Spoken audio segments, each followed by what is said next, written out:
তোমার প্রেমে পড়ার পর আমি হয়ে উঠেছিলাম শুদ্ধতম কবি। মস্তিষ্কের শেষ শিরা হতেও তোমার জন্য হৃদয় পুড়িয়ে লিখেছিলাম নস্টালজিক সব কবিতা, চিঠি, গান। ছোটখাটো ব্যাপারগুলোতেও ছিল দারুণ পাগলামি।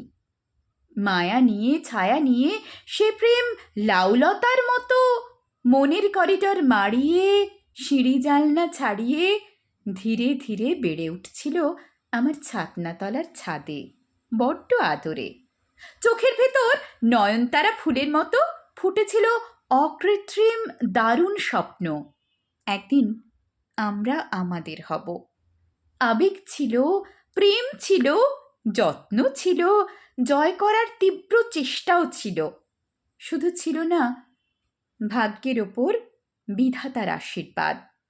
নিয়তির খেলার কাছে হার মেনে গিয়েছিল সে প্রেম।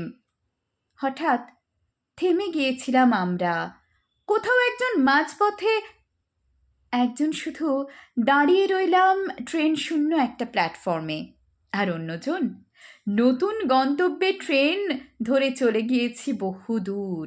হায়, বিশ্বাস করো, তারপর থেকে আমি আর কখনো কারোর জন্য কবিতা লিখতে পারিনি, রং তুলির হাতে পায়ে ধরেও আঁকতে পারিনি আর নতুন কোনো মুখের ছবি।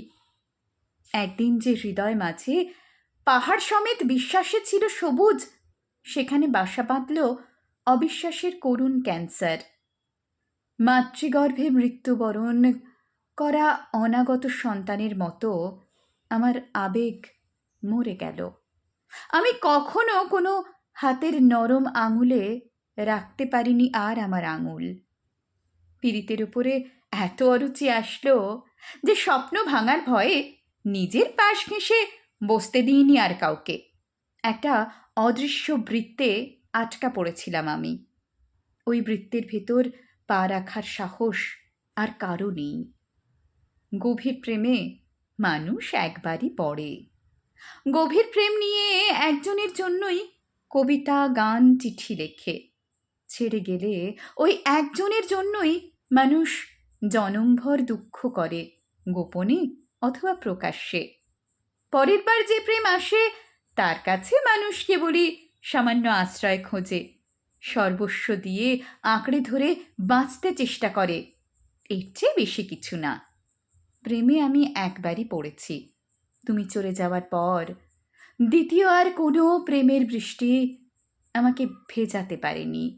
অনেকটা জীবনানন্দের কবিতার বিখ্যাত সেই দুটো লাইনের মতো, এই পৃথিবী একবার পায় তারে, পায় না কো আর।